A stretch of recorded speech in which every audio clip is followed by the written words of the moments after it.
I sometimes read public domain books here on Leaves of Glen, and they were written a long time ago, so they're usually racist or sexist or bigoted.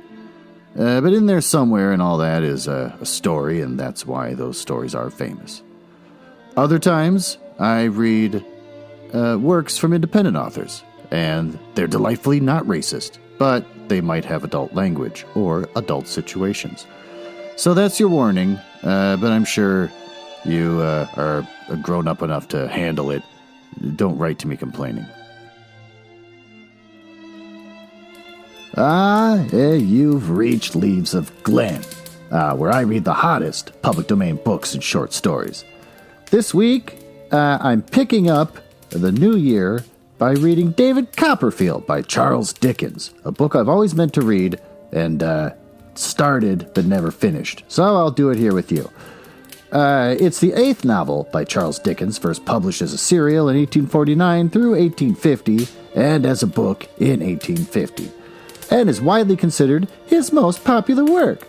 The alternate title of this book was The Personal History, Adventures, Experience, and Observation of David Copperfield, the younger of Blunderstone Rookery, which he never meant to publish on any account.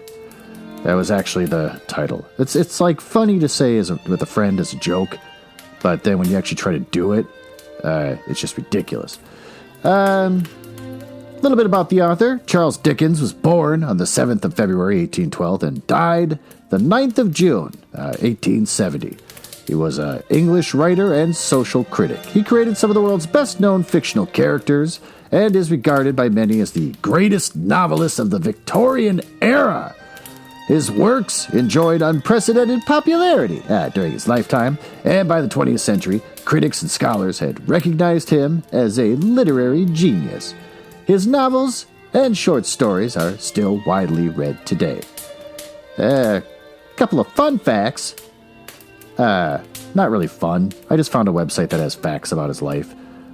In July of 1848, Dickens' sister Fanny is terminally ill. That's not a fun fact. Fanny dies in September of 1848. That's not a fun fact. The Haunted Man, his last Christmas book, is published in December of 1848. It's a little more lighthearted than the last two.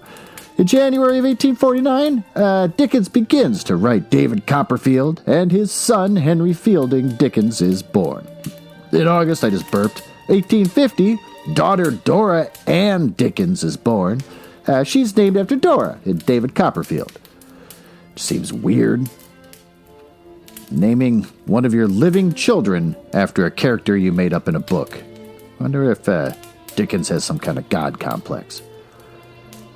Beyond that, I got nothing besides just being around kids and sitting in the house and staring down the face of unemployment. And unemployment is winning. But in either case, what do you do to stay sane when you're in the house all the time? You go out and walk. That's one thing you can do. But since it's the middle of winter here, usually roughly around like 10 degrees outside, I decided to suit up and start walking in the snow. This is something I think I've talked about previously. And call myself Glen's Snow Walker. And it's weird. I haven't walked in the freezing cold for long periods of time since I was a teenager and didn't have a car and would have to walk to a friend's house. So it's kind of weird to experience that again as a grown man in his late 40s. There's a weird psychology that goes with being out in public, also being solitary while out in public. Is that you start to notice, since you can't interact with people directly by saying, hi, how are you doing, and get to know them, you start to really look into how they react to you.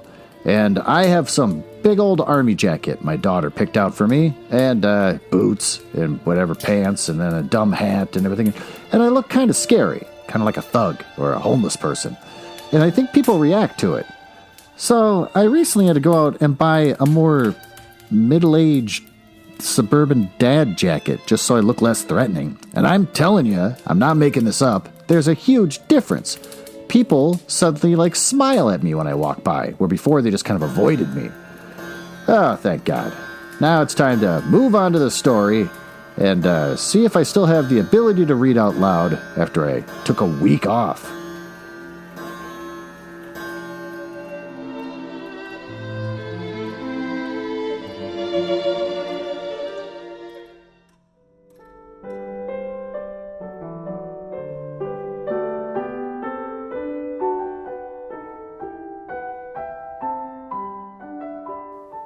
Chapter 1, I Am Born.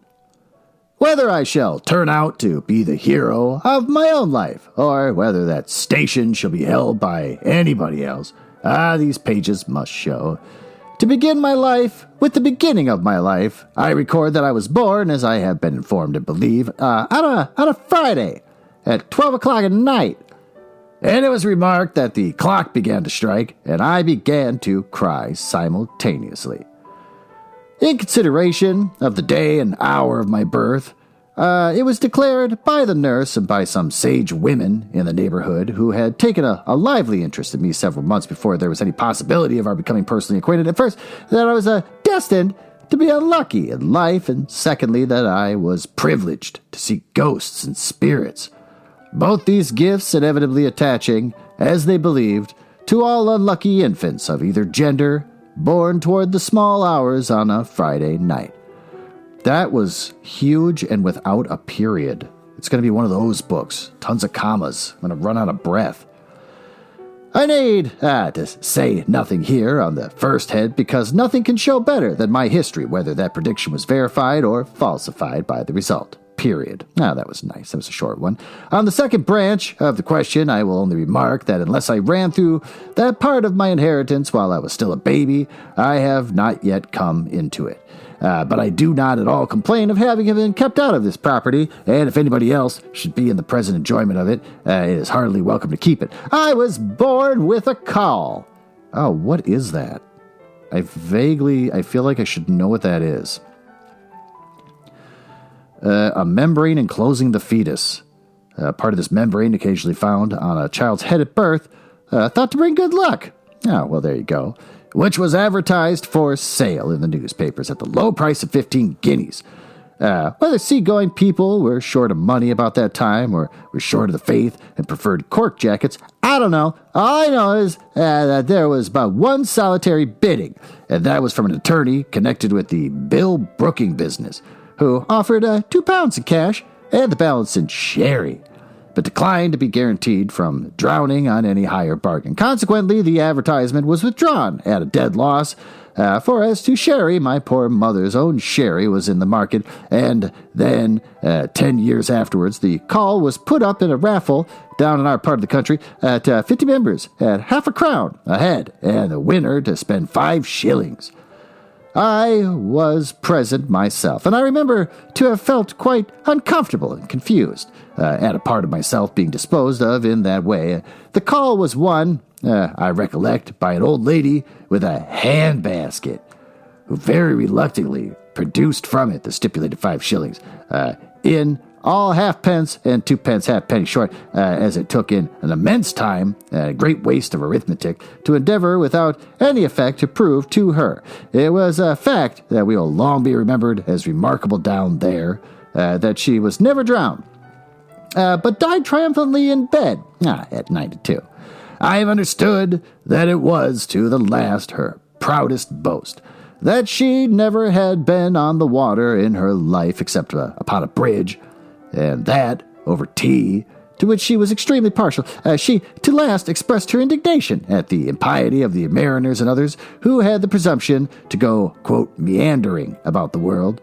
It was in vain to represent to her that some conveniences, tea perhaps included, resulted from this objectionable practice, as she has always returned with greater emphasis and with an instinctive knowledge of the strength of her objection. Let us have no meandering, period. Oh my God, that was a long one. Not to meander myself, at present I will go back to my birth. I was born at Blunderstone in Suffolk, or thereby, as they say in Scotland. I was a posthumous child. My father's eyes had closed upon the light of this world 6 months when mine opened upon it. There is something strange to me even now in the reflection that he never saw me, and something stranger yet in the shadow or remembrance that I have of my first childish associations with his white gravestone in the churchyard, and of the ineffable compassion I used to feel for it lying out alone there in the dark night. What? Just hung out by a grave at night? When our little parlor was warm and bright with fire and candle, and the doors of our house were almost cruelly, it seemed to me sometimes, bolted and locked against it. An aunt of my father's, and consequently a great aunt of mine, of whom I shall have more to relate by and by, was the principal magnet of our family, Miss Trotwood, or Miss Betsy, as my poor mother always called her, when she was sufficiently overcome by the dread of this formidable personage to mention her at all, which was seldom, had been married to a husband younger than herself, who was very handsome, except in the sense of the homely adage, handsome is that handsome does. For he was strongly suspected of having beaten Miss Betsy, and even of having once, on a disputed question of supplies, made some hasty but determined arrangements to throw her out of a 2-pair-of-stairs window. These evidences of the incompatibility of temper introduced Miss Betsy to pay him off, and in effect a separation by mutual consent. He went to India with his capital, and therefore, according to a wild legend in our family, he was once seen riding on an elephant in company with a baboon. But I think it must have been a baboo or a begum. Anyhow, from India, tidings of his death reached home within 10 years.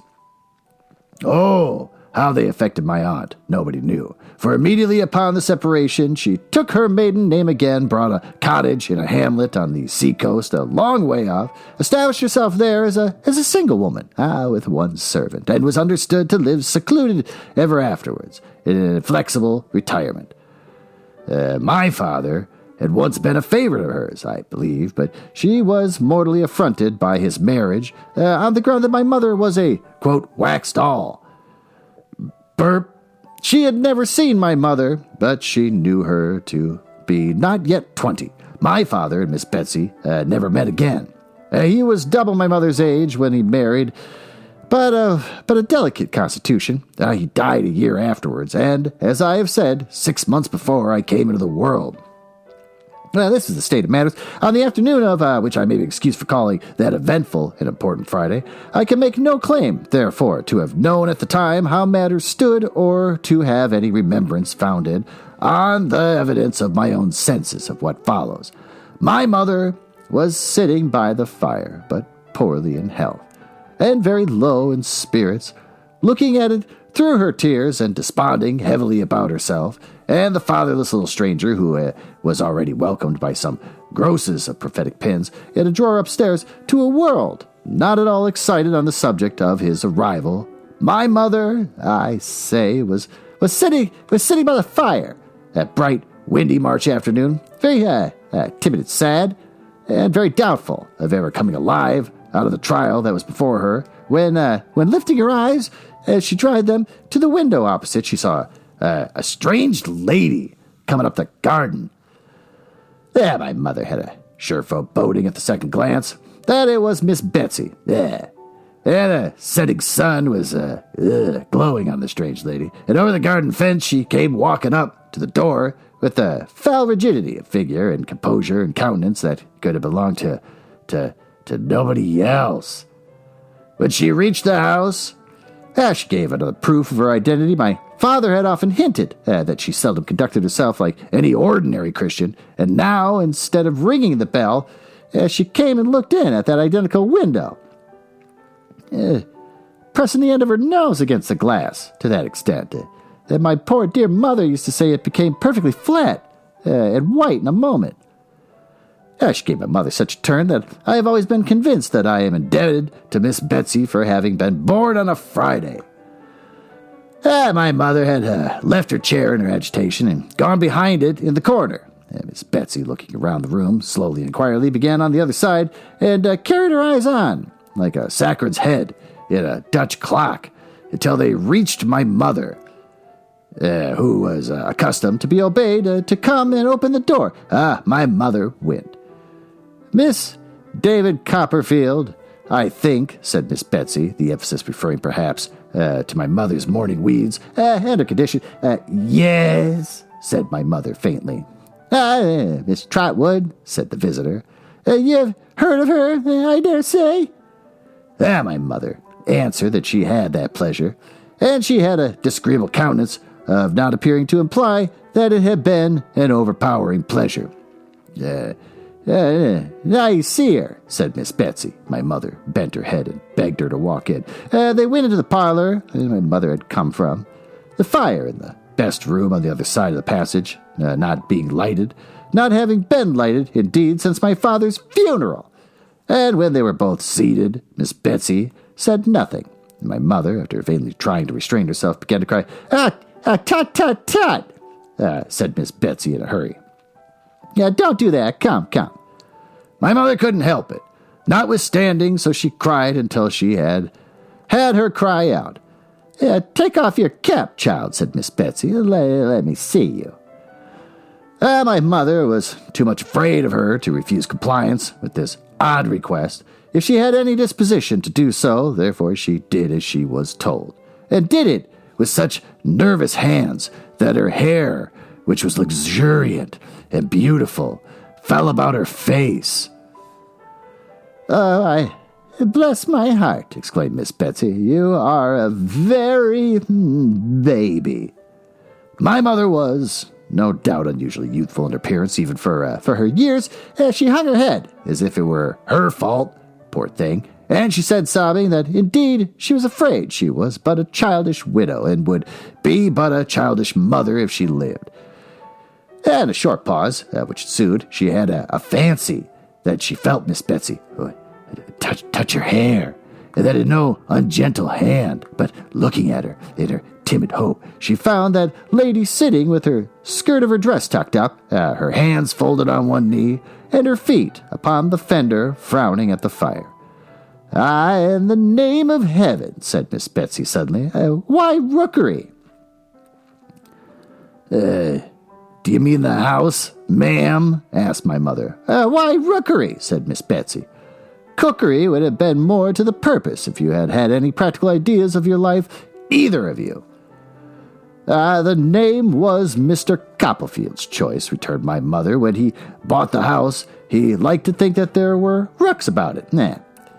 Well, the evening wind made such a disturbance just now among some tall old elm trees at the bottom of the garden that neither my mother nor Miss Betsy could forbear glancing that way, as the elms bent to one another like giants who were whispering secrets, and after a few seconds of such repose fell into a violent flurry, tossing their wild arms about as if their late confidences were really too wicked for their peace of mind. Some weather-beaten, ragged old rooks' nests, burdening their higher branches, swung like wrecks upon a stormy sea.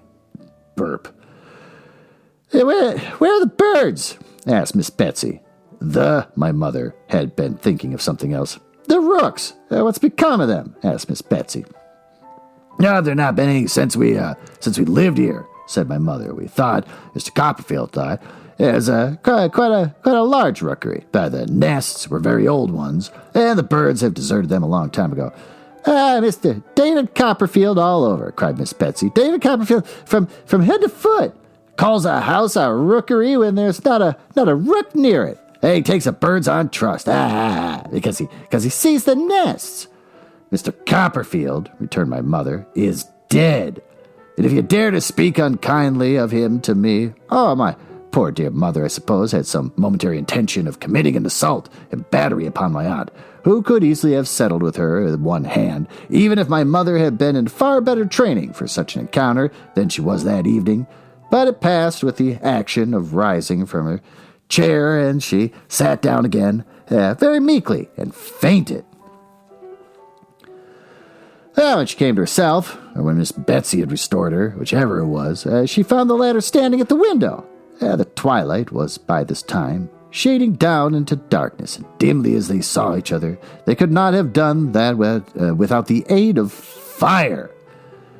"Well," said Miss Betsy, coming back to her chair as if she had been taking a casual look at the prospect, "and when do you expect—" "I am all in a tremble," faltered my mother. "I don't know what's the matter. I shall die, I'm sure." "Oh, no," said Miss Betsy. "Have some tea." "Oh, dear me. Do you think it'll do me any good?" cried my mother in a helpless manner. "Oh, of course it will," said Miss Betsy. "It's nothing but fancy. What do you call your girl?" "I don't know. That'll be a girl yet, ma'am," said my mother innocently. "Ah, bless the baby," exclaimed Miss Betsy, unconsciously quoting the second sentiment of the pincushion in the drawer upstairs. But that was a weird connection to make. But applying it to my mother instead of me. "I don't mean that. I mean, your servant girl."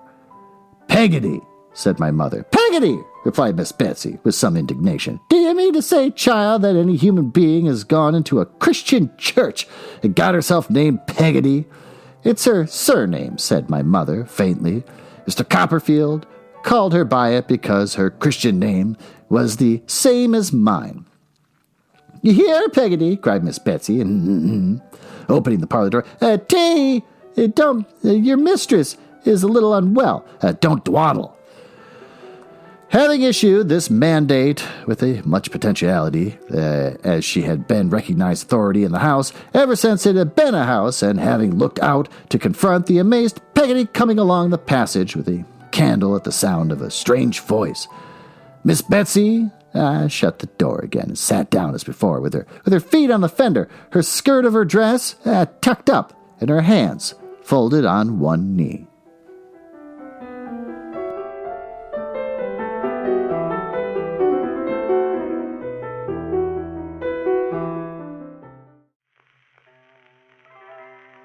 Well, that seems as good a time as any to bring you into the bedroom, where we can enjoy the romance section of this podcast.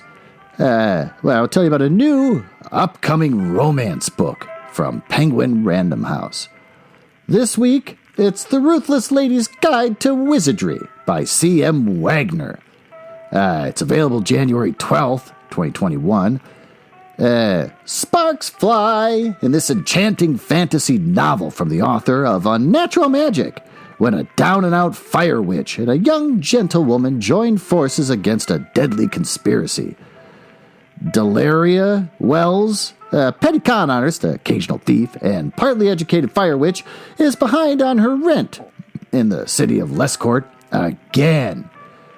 She sees some wanted signs seeking female persons of martial or magical ability, I don't know why I can't read right now, to guard a lady of some importance prior to the celebration of her marriage. Deli fast talks her way into the job and joins a team of highly peculiar women tasked with protecting their wealthy charge from unknown assassins. Well, Deli quickly sets her sights on one of her companions, the confident and well-bred forget it. The job looks like nothing but romance and easy money until things take a deadly and undead turn. With the help of a bird-loving necromancer, a shape-shifting schoolgirl, and an ill-tempered, reanimated mouse named Buttons, Deli and Wynn are determined to get the best of an adversary who wields a twisted magic and has friends in the highest of places. So think of that as you lie in your bed, warm and cozy. Just imagine me sliding up behind you with my lips close to your ear, whispering to you about The Ruthless Lady's Guide to Wizardry. So if you want to read that, go pre-order it or something. Back to the story.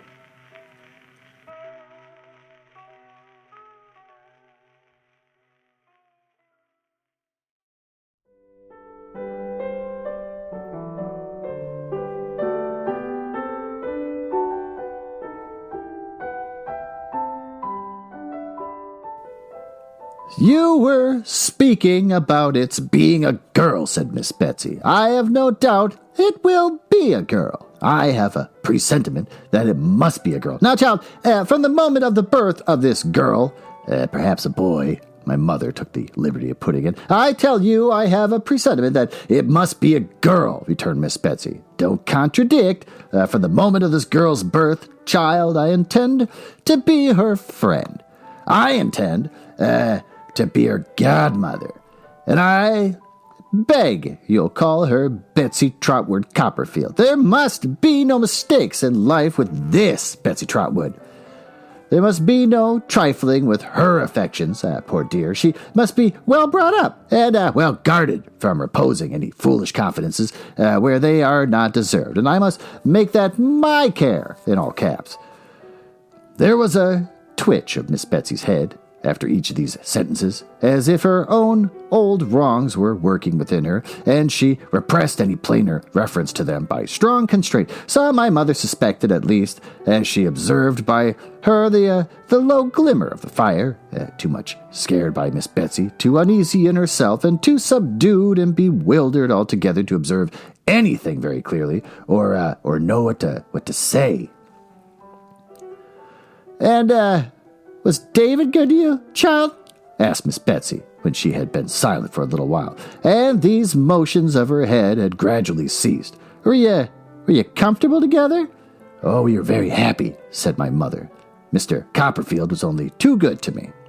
What, he spoiled you, I suppose? Returned Miss Betsy. Oh, for being quite alone and dependent on myself in this rough world again. Yes, I fear he did indeed, sobbed my mother. Oh, well, don't cry, said Miss Betsy. You're not equally matched, child. If any two people can be equally matched, and so I asked the question. You were an orphan, weren't you? Yes. And a governess? I was a nursery governess in a family where Mr. Copperfield came to visit. Mr. Copperfield was very kind to me, took a great deal of notice of me, and paid me a good deal of attention. And at last proposed to me, and I accepted him. And so we were married, said my mother simply. Ha! Poor baby, mused Miss Betsy, with her frown still bent upon the fire. Do you know anything? I beg your pardon, ma'am, faltered my mother. About keeping house, for instance, asked Miss Betsy. Oh, not much, I fear, returned my mother. Not so much as I could wish, but Mr. Copperfield was teaching me. Much he knew about it himself, exclamation point, in parentheses, said Miss Betsy, in a parentheses. It actually says, said Miss Betsy in a parentheses. And I hope I should have improved, being very anxious to learn, and he very patient to teach me, if the great misfortune of his death. My mother broke down again here and could go no further. Well, said Miss Betsy, I kept my housekeeping book regularly, and balanced it with Mr. Copperfield every night. Cried my mother in another burst of distress and breaking down again. Well, said Miss Betsy, don't cry any more. And I am sure we have never had a word of difference respecting it, except when Mr. Copperfield objected to my 3s and 5s being too much like each other, or my putting curly tails, and my 7s and 9s, resumed my mother in another burst, and breaking down again. Oh, you'll make yourself ill, said Mrs. Betsy. And you know what? That will not be good, either for you or for my goddaughter. Come, you mustn't do it. This argument had some share in quieting my mother, though her increasing indisposition had a larger one. There was an interval of silence, only broken by Miss Betsy's occasionally ejaculating, "Ha!" as she sat with her feet upon the fender. David had brought an annuity. Oh, my Lord, I'm having strokes again. For himself with his money. I know, said she, by and by. What did he do for you? Mr. Copperfield, said my mother, answering with some difficulty, was so considerate and good as to secure the reversion of a part of it for me. How much? Asked Miss Betsy. £105 a year, said my mother. He might have done worse, said my aunt. The word was appropriate to the moment. My mother was so much worse that Peggotty, coming in with a tea-board and candles and seeing at a glance how ill she was, as Miss Betsy might have done sooner if there had been light enough, conveyed her upstairs her own room with all speed, and immediately dispatched Ham Peggotty, her nephew. who had been for some days past secreted in the house, unknowns to my mother, as a special messenger in case of emergency, to fetch a nurse and doctor. Those allied powers were considerably astonished when they arrived within a few minutes of each other to find an unknown lady of portentous appearance sitting before the fire with her bonnet tied over her left arm, stopping her ears with jeweler's cotton. Peggotty, knowing nothing about her, and my mother, saying nothing about her, was quite a mystery in the parlor, and the fact of her having a magazine of jeweler's cotton in her pocket and sticking an article in her ears in that way did not detract from the solemnity of her presence. The doctor, having been upstairs and come down again, having satisfied himself, I suppose, that there was a probability of this unknown lady and himself having to sit there, face to face, for some hours, laid himself out to be polite and social. He was the meekest of his sex, the mildest of little men. He sidled in and out of the room to take up the less space. He walked as softly as a ghost in Hamlet, and more slowly. He carried his head on one side, partly in modest appreciation of himself, partly in modest approbation. I'm not even going to try and say that word. Of everybody else. It is nothing to say that he hadn't a word to throw at a dog. He couldn't have thrown a word at a mad dog. He might have offended him, one gently, or at a half one, or a fragment of one, for he spoke as slowly as he walked, but he wouldn't have been rude to him, and couldn't have been quick with him, for any earthly consideration. Mr. Chillip, looking mildly at my aunt, with his head on one side, and making her a little bow, said, in allusion to the jeweler's cotton, as he softly touched his left ear, local irritation, ma'am? What? Replied my aunt, pulling the cotton out of one ear like a cork. Mr. Chillip was so alarmed by her abruptness, as he told my mother afterwards, that it was a mercy he didn't lose his presence of mind. But he repeated sweetly, some local irritation, ma'am? Nonsense, replied my aunt, and corked herself again at one blow. Mr. Chillip could do nothing after this but sit and look at her, feebly, as she sat and looked at the fire, until he was called upstairs again. After some quarter of an hour's absence, he returned. Well, said my aunt, taking the cotton out of her nearest ear to him. Well, ma'am, returned Mr. Chillip, we are progressing slowly, ma'am. Said my aunt, with a perfect shake of the contemptuous interjection, and corked herself as before. Really, as Mr. Chillip told my mother, he was almost shocked. Speaking in a professional point of view alone, he was almost shocked, but he sat and looked at her, notwithstanding, for nearly 2 hours. As she sat looking at the fire until he was again called out. After another absence, he returned again. Well, said my aunt, taking out the cotton on that side again. Ma'am, returned Mr. Chillip, we are progressing slowly, ma'am. Said my aunt, with such a snarl at him that Mr. Chillip absolutely could not bear it, and it was really calculated to break his spirit. He said afterwards he preferred to go and sit upon the stairs in the dark in a strong draught until he was again sent for. Ham Peggotty, who went to the National School and was a very dragon at his catechism, who may therefore be regarded as a credible witness, reported next day that happening to peep in at the parlor door an hour after this, he was instantly described by Miss Betsy, then walking to and fro in a state of agitation and pounced upon before he could make his escape, period.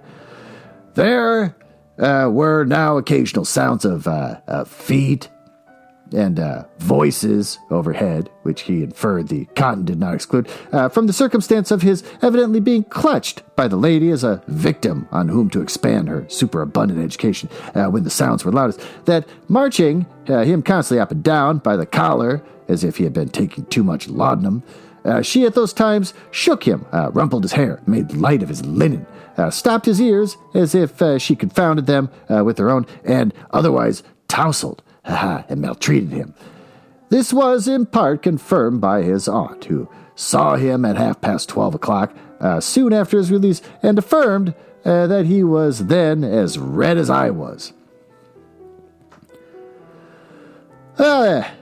Mild Mr. Chillip could not possibly bear malice at such a time. If at any time he sidled into the parlor as soon as he was at liberty, and said to my aunt, in his meekest manner, well, ma'am, I am happy to congratulate you.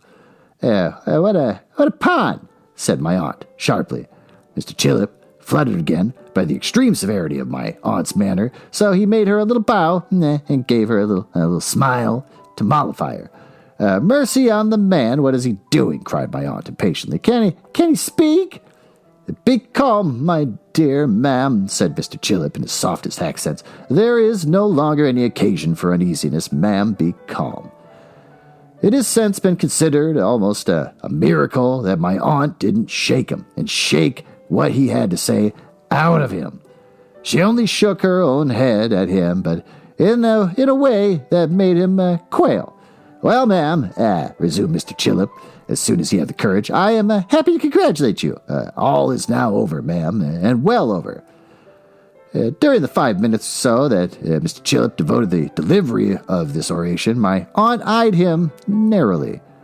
How is she? Said my aunt, folding her arms, with her bonnet still tied on one of them.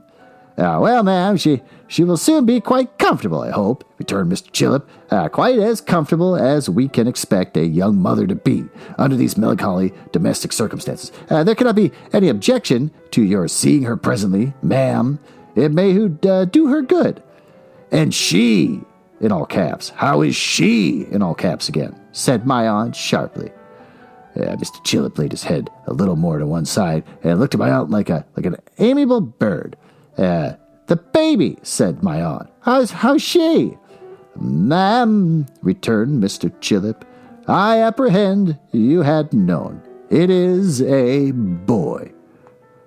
Well, my aunt never said a word, but took her bonnet by the strings and in a manner of a sling, aimed a blow at Mr. Chillip's head with it, and put it on bent, walked out, and never came back.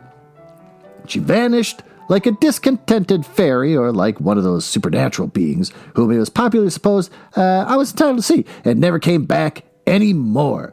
No, I lay in my basket, and my mother lay in her bed. But Betsy Trotwood Copperfield was forever in the land of dreams and shadows.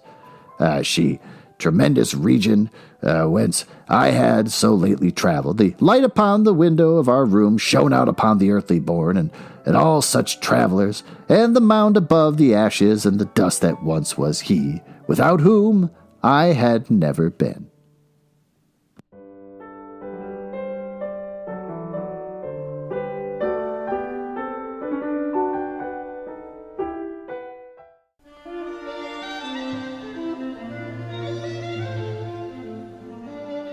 Let's retire to the smoking room and go over what we read.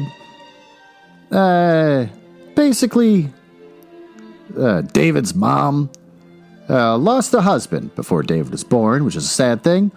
And then aunt shows up and just berates the mom about how this thing is a girl. You're going to name this girl after me, and just goes on and criticizes her. Can you do anything on your own? Your husband's dead. Yeah, can you even clean the house? Or are you too dumb to do that? And then the mom gets all upset and winds up passing out. And the doctor comes, and I guess she just spits out the baby. And this weird aunt that nobody likes just sits there waiting. Finally, the baby's born, finds out it's a boy and not a girl, and I guess that's the last you ever see of her again. Charles Dickens, classically, everyone's got weird names. Mrs. Trotwood. I forgot the other ones. We'll figure it out later. What's good about this? As far as books written during this time, these people seem a little more human, a little more comical, not so stuffy and plain, which has been a problem with pretty much most of everything I read on here. What sucks?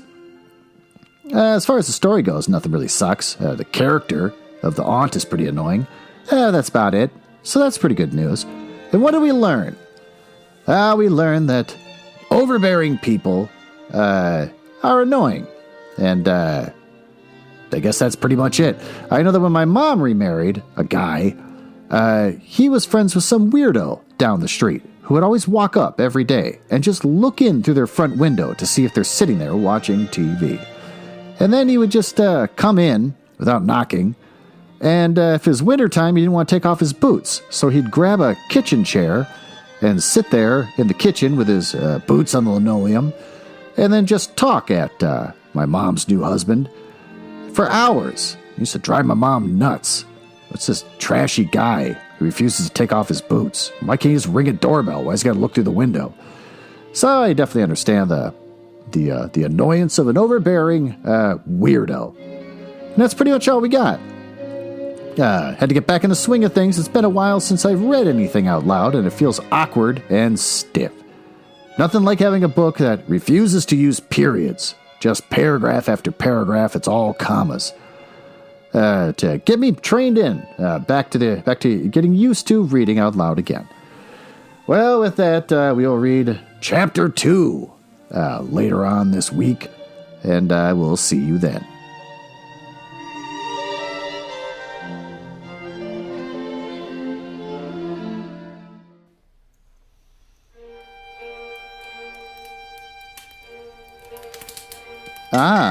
Well, it appears you found me in the part of the podcast I hate the most, where I tell you all about the places on the internet where you can find me. You can tell I hate this because of the sound effects making it sound like a stormy night in the drawing room of the damned. Now, there's that. Are you cool? I like cool people. It's the reason why I got involved in this business to begin with, just to meet cool people. Not losers. So if you're cool, feel free to go over to my website, nuzzlehouse.com. You can see a backlog of everything I've ever read, along with episodes from the Book Boys and blah, blah, blah. You can also find me on Instagram, which is House Nuzzle. And conveniently enough, Twitter, which is also @HouseNuzzle. Annoyingly, YouTube made me pick a name instead of just a House Nuzzle, so I got Glen Nuzzles. So I guess you search for that if you want to watch a screen that doesn't do anything and just hear my voice. And since I think you might be cool, you can always just email me directly, glen.nuzzles@gmail.com. But don't email if you're a nerdlinger or a dork. Now, back to business. Can't believe I drank all of them already. There's got to be one left.